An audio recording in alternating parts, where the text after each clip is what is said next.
What's going on, YouTube family? This is your man Pristine, back with another video. Welcome to the full Pristine review for the ZTE Galaxy Fold. The ZTE Axon M, ladies and gentlemen. The original, the first foldable device that was released upon us that just got completely slept on, scandalized, and maligned. But it seems as though recently this phone has caught a little bit of traction now that we've got phones like the Galaxy Fold, the Huawei Mate X. The Galaxy Fold kind of folded a bit and had to get recalled.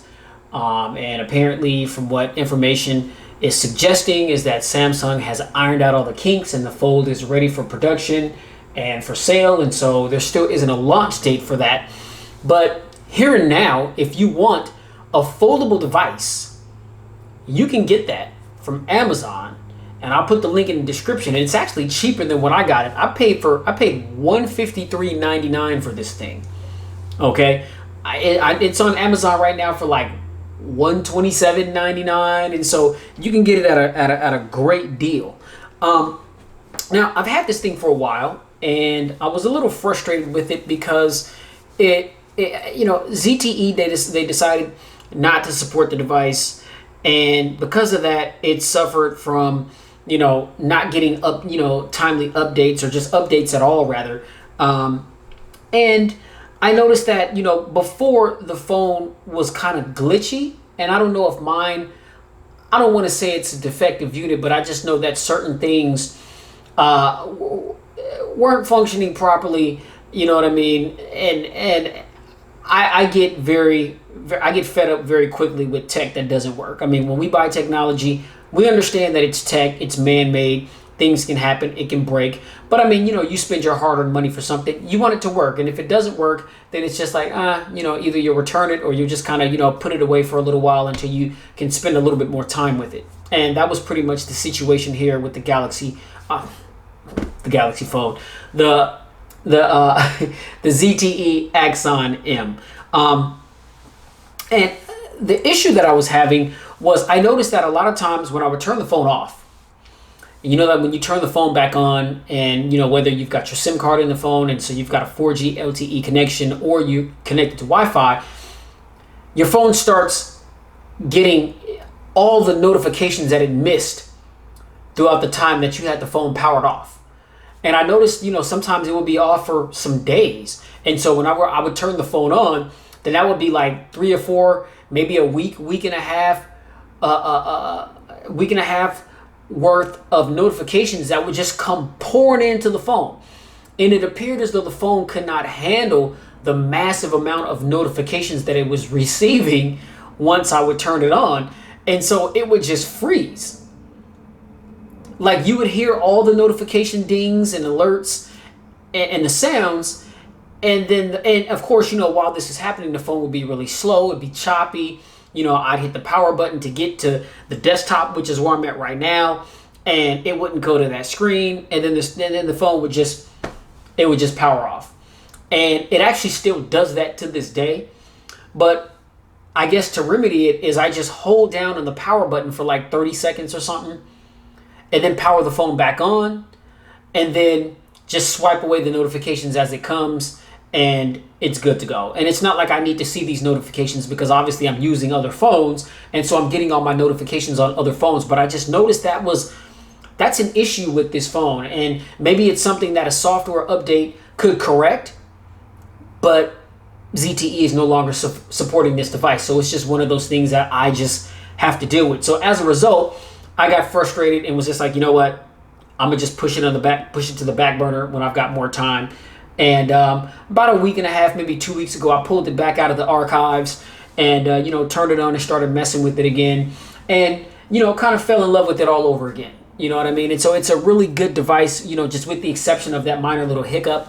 But I mean, I'll drop the link in the description on Amazon. I mean, you can get this thing for like $125 right now. You know what I mean? It's a dual 5.2 inch IPS LCD panel, 1080 by 1920 pixel display. 16:9 aspect ratio, old school, 426 ppi, Corning Gorilla Glass 5 on the front and the back. And we've got a 68.3 screen to body ratio, Snapdragon 821 processor, 4 gigs of RAM, 64 gigs of onboard storage that can be expanded up to 512 gigs. We do have a quad-core CPU and Adreno 530 GPU, and we are running Android 7.1.2 Nougat. Yes, I did say 7.1.2 Nougat. We old school with it, y'all. You know what I mean? We all the way on Android 9 Pie. I would be content if this phone got Android 8.0 Oreo, because that is an improvement over Nougat. Now, is it bad because it has Nougat? Not necessarily, but I mean, you know, all the Android phones that I've got and that I've had in and out of my hands, they're all running on Android 9 Pie now. And so it's kind of tough, you know what I mean, when you're so used to Android 9 Pie, all of its new features and functions and things that it can do, and then you go back to a device that's got Android Nougat, and it's just kind of like,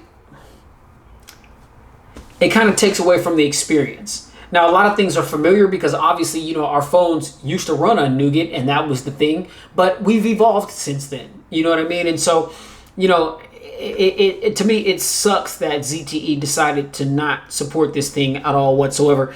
I mean, I know that I've read some information online that there is a way to get this thing updated.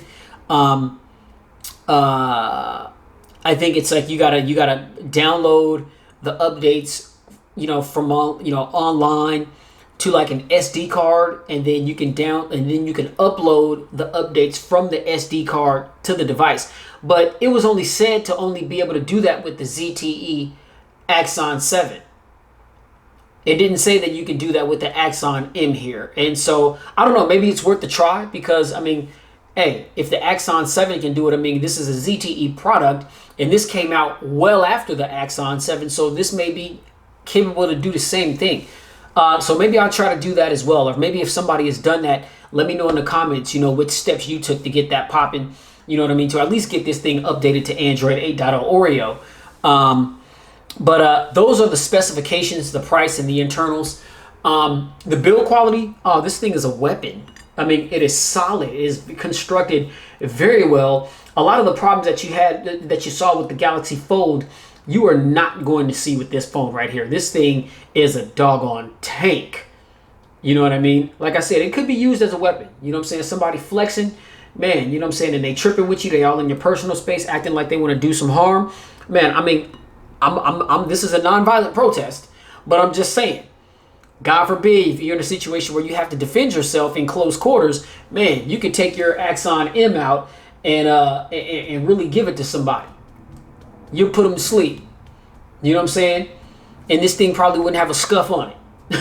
You know what I'm saying? I mean, it is constructed very, very, very well. This is metal, aluminum.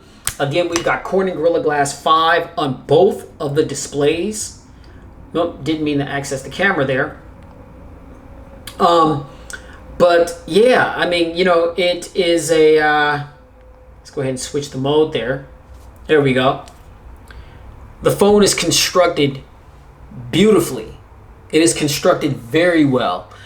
So I've got absolutely no problem with the build quality at all whatsoever. Some people may find it to be a bit cumbersome. Some people may find it to be heavy, because it is.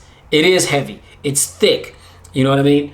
And these displays, I mean, you can see just how thick the device is. Just the base of the phone, and then that second screen. Now that second screen is thin. Okay?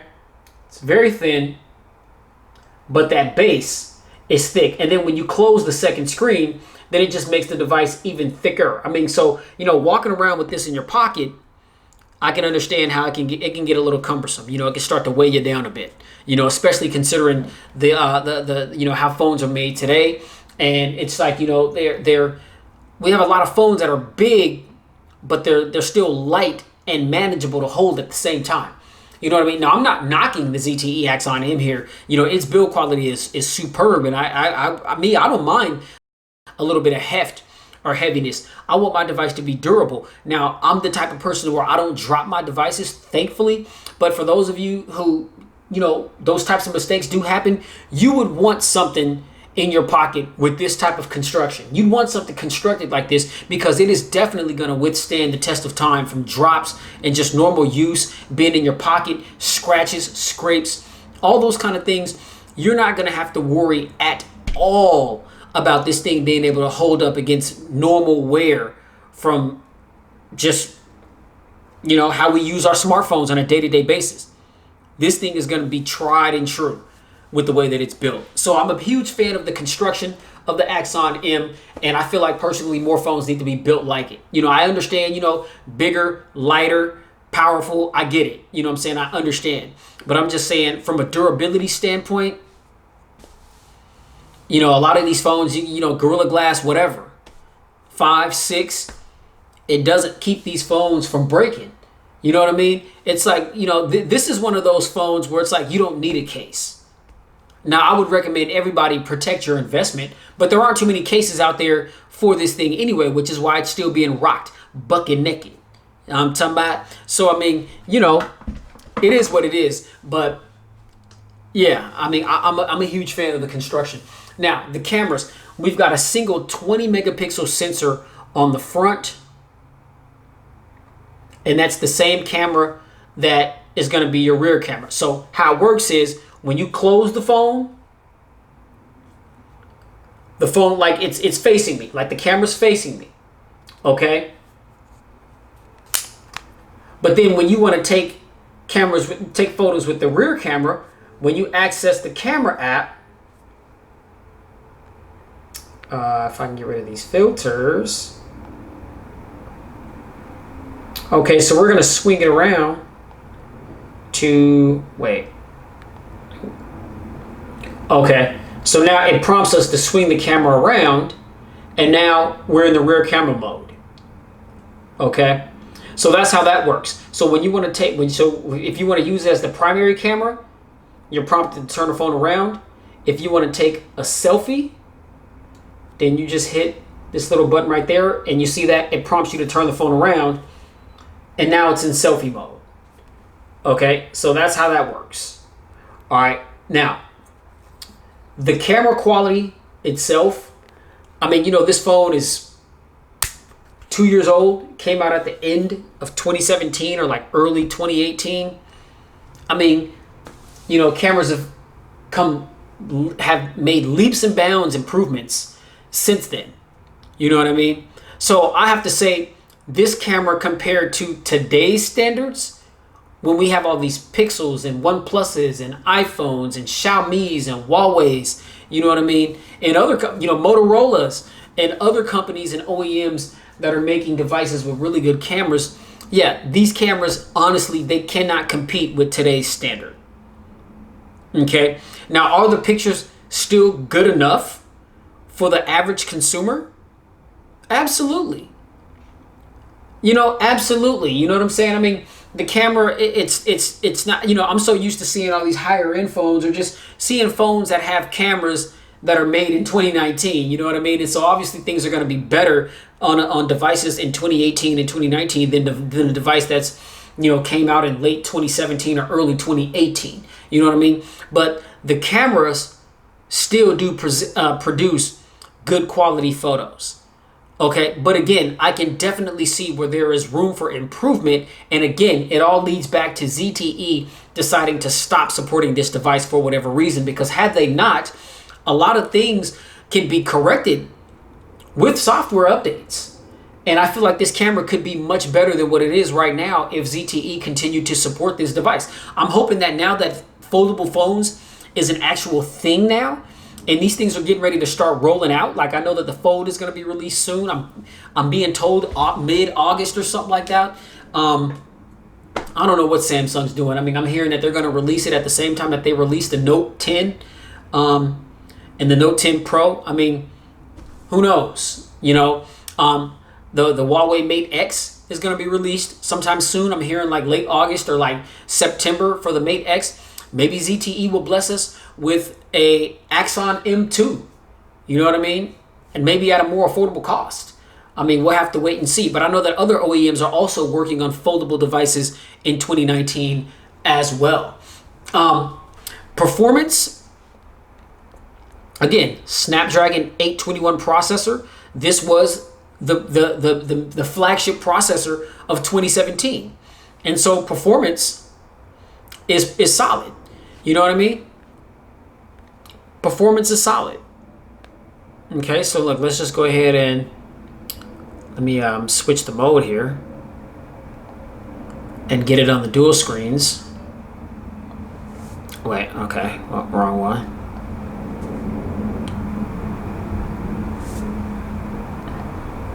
Wait, okay, hold up. Yeah, see, I need to get, okay, here we go. Yeah, I'm trying to get reacquainted with this thing. Okay, so there's that. And let's see, let's go to Spotify. And again, I mean, the phone, it performs. I mean, you know, you can't sleep on the fact that this was a flagship processor of 2017. So it doesn't matter the fact that it's dated. The question is, does it still work? And it absolutely does still work. As you can see how quickly it's getting into these applications. All right. Let's take it to Amazon real quick. Okay. And still, when I take this phone out and people see those dual screens, a lot of people have never heard of ZTE before. They never heard of the Axon M or anything like that. And so off top, people just automatically assume that it's the Galaxy Fold. This phone attracts attention. I'm still having people's jaws dropped when they see this phone. And they are absolutely appalled when I tell them that this phone is 2 years old. Almost. It's like, well, like I said, it came out at the end of 2017. So at the end of 2019, it'll be 2 years old. You know what I mean? But it's been out long enough. And again, people, they just don't have a clue.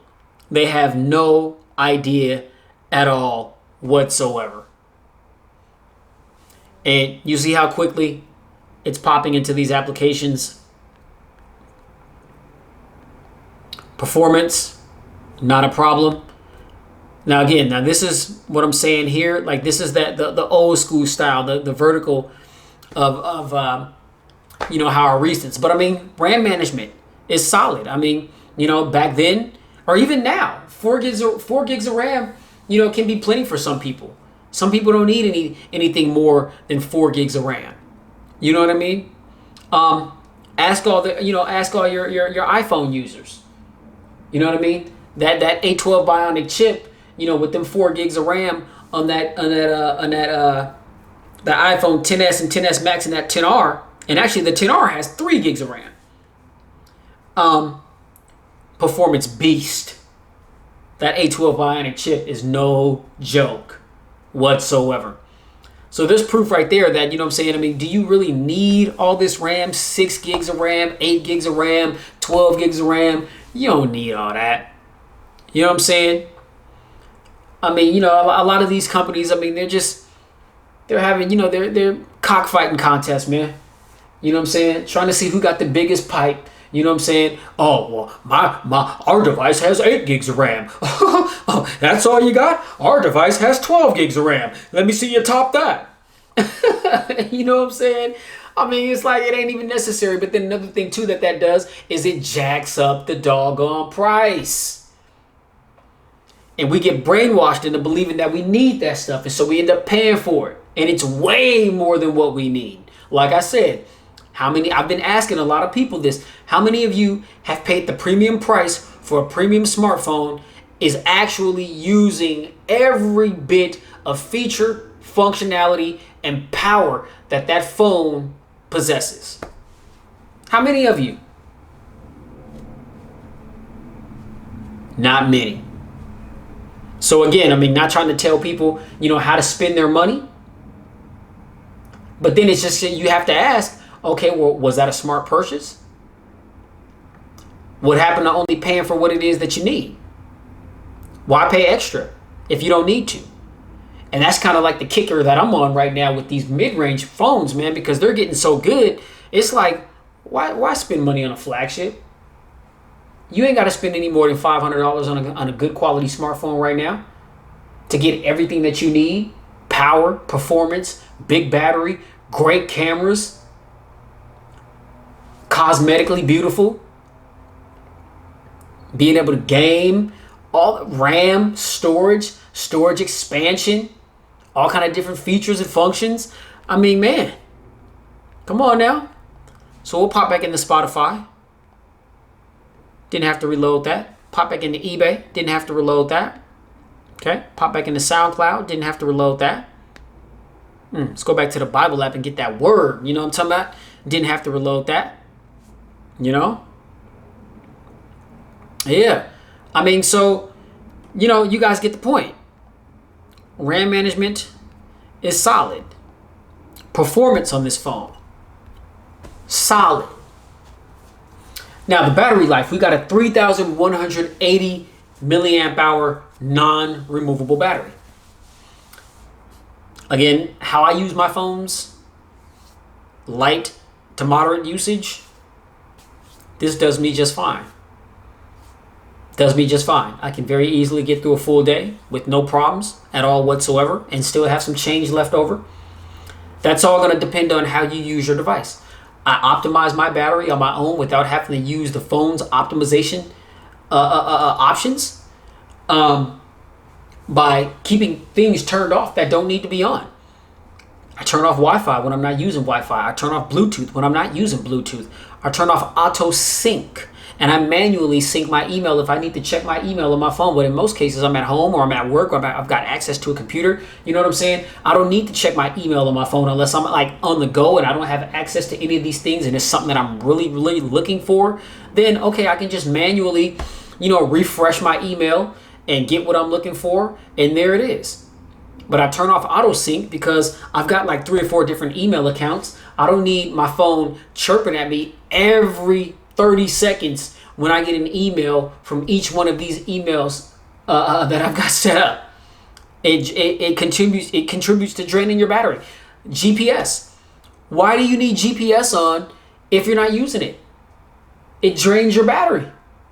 You know what I'm saying? It's constantly looking for information for you to put into it so that it can search. You know what I mean? I mean, Bluetooth and Wi-Fi is always looking for Bluetooth is always looking for a device to connect to. Wi-Fi is always looking for a network to connect to. That stuff drains your battery. It's amazing to me how people complain about their battery. And I'm like, let me see your phone real quick. And then it's like, if they got an Android phone, I'll scroll down into the settings. Or if they got an iPhone, then, you know, I'll get into their settings. And they've got all that stuff turned on. Ain't connected to nothing. You know what I'm saying? And so it's like, man, people, we can't be that scatterbrained, you know what I'm saying, to where, you know, we forget to turn these little services on and off. And I understand, you know, we get busy. And some people, it's just, hey, they turn all that stuff on. And it's one of the first things I do when I take the phone out the box. When I do an unboxing, all that stuff is turned on by default. You know what I'm saying? NFC, all that stuff, location, all that stuff's turned on. I turn all that stuff off right then and there. And I only turn it on when I need to turn it on. And you will notice a significant difference in how you're able to maintain your battery. So battery life for me is no problem. We've got a Type-C port on the bottom of this bad boy. We've got Quick Charge 3.0. So we are able to top up in a hurry if we need to with no problems. All right. So, you know, additional features. I mean, we got dual stereo speakers, and these speakers on this phone are extremely loud. Extremely loud. You are going to have no problems at all hearing ringtones, notification tones, video content, whether you're watching YouTube videos, if you're watching Netflix, Hulu, I mean, ESPN on the go or ESPN Plus, you know, whatever you're subscribed to, you're not going to have any problems at all whatsoever listening to content on this device. It is very loud. It is surprisingly loud. Okay? But I like it. So we got the stereo, the dual stereo speakers, obviously the dual screens, and just the different modes that we can utilize. I mean, it's the first foldable phone, man. The first true foldable phone, ladies and gentlemen. I mean, what more do I need to say? And just different ways in which you can watch content. Here, let me see. Let me take it to, let's see. Let's go to YouTube real quick. Okay, now we can view content like this. All right. Or we can view content like this. And this is where, let me see, let me go to my channel. This is where the two screens are like joined together. People complain about the little line being down the middle. Cares about that, man? You know what I mean? I just get so engulfed in the content, I'm not even worried about that. All right, so look, let me see. Let's go to this camera review here. I am grateful to have been loved and to be loved now. Love liberates. It doesn't bind. All right, increase the brightness a little bit. Love says,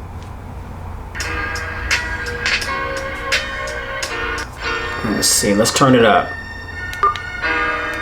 And you see where the volume is?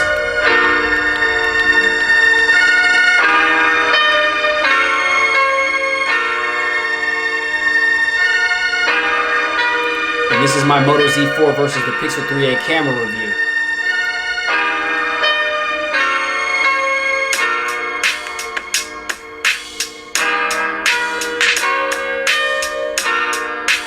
Sounds excellent. Bottom firing speaker. So what's on the left side, cover that up. And you still hear the sound coming out of the earpiece, which is right here with my fingers at the top. But the earpiece is what's displaying a lot of the treble, a lot of the clarity, and then a lot of the deeper tones are coming from the bottom firing speaker, the kick drum and all that kind of stuff. Pixel 3a and the Moto Z4. Now, I've got the Moto Z4 in my left hand, Pixel 3a in my right hand. I hit record at the exact same time. Man, y'all, this is a tough one. You know what I'm saying? Because I've been taking photos. Yeah. So, even just the different modes in which you can watch videos in. So we can switch the mode to this way. So we can be watching a video over here and still scrolling apps or multitasking over here. So I can be watching YouTube videos over there and scrolling through a playlist on Spotify over there. Now tell me that ain't true multitasking on two different displays. That's crazy, y'all. You know what I mean? That's crazy. This came out way before the Galaxy Fold came out. And then we can set it to where we can just turn off the second screen here and we can just view content on the left side here. How dope is that? I mean, it's crazy. So that's all I got for the full Pristine review, ladies and gentlemen, for the ZTE Axon M. Let me know down in the comments what you think about the Axon M. I mean, considering its low price point, this is a no-brainer. You know what I mean? If you're looking to scratch the surface of the next big thing in mobile tech, which is foldable devices, this is well worth, the $125 that you're going to spend on Amazon to get it. It may even be cheaper than that right now. Because when this phone came out, it was like $800-900. Didn't really do too well. They had it was an AT&T exclusive. They had it set up in the AT&T store. I talked to some of the AT&T reps and they told me, yeah, it was a cool idea. We had a lot of people come in and look at it and they were wowed by it when they saw it, but nobody was willing to pull the trigger. No one was willing to try it out.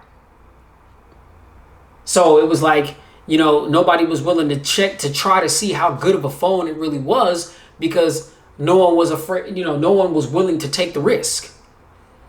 And so it just got to a point to where it just, you know, we just stopped selling it. And I think at the time too, you know, AT&T, they're always pushing that, what is it, DirecTV. And so I think they had some kind of deal going on with DirecTV to where if you got the phone through AT&T, then you had something going on with DirecTV to where you can watch DirecTV on the phone, and just being able to do that with all these different modes in which you could watch. I mean, yeah, it's intriguing, but it wasn't intriguing enough, I guess. But now fast forward to 2019, is this phone worth getting in 2019? Absolutely. Because again, what else out there right now is like it that we can get our hands on? Nothing. Not till the Fold comes out or the Mate X comes out. And like I said, I mean, those things, what you're going to pay for one of those devices, you could buy 10, 11, 12 of these bad boys right now for what this is being sold for. You know? So, hey, just for the experience of trying something different, and I think that you'll like it, because I enjoy this phone. I enjoyed it a lot. Like I said, my only gripe with it was just when I would have it off for extensive periods of time, when I would turn it on and all those notifications would start pouring in, it would cause the phone to crash and it would freeze. But aside from that, man, everything is all to the good, as I just displayed. That's all I got for the ZTE Axon M. Let me know what you guys think about it down below in the comments. If you like this video, hit that thumbs up button. Be sure to like, share, and subscribe to expose yourself to tons of more videos that I've done like this one. And keep it locked at Pristine Mobile Tech, because I've got so much more content to come. Make sure you hit that notification bell so that when my videos go live, you'll get that notification that Pristine Tech just uploaded something. Be the first to check out the content.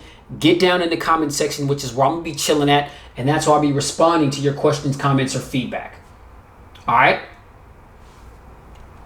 You guys already know, man. Thanks for tuning in. Much love to all of my subscribers. I wouldn't be where I'm at today with this channel if it weren't for you guys, man. This thing is growing at a rapid rate.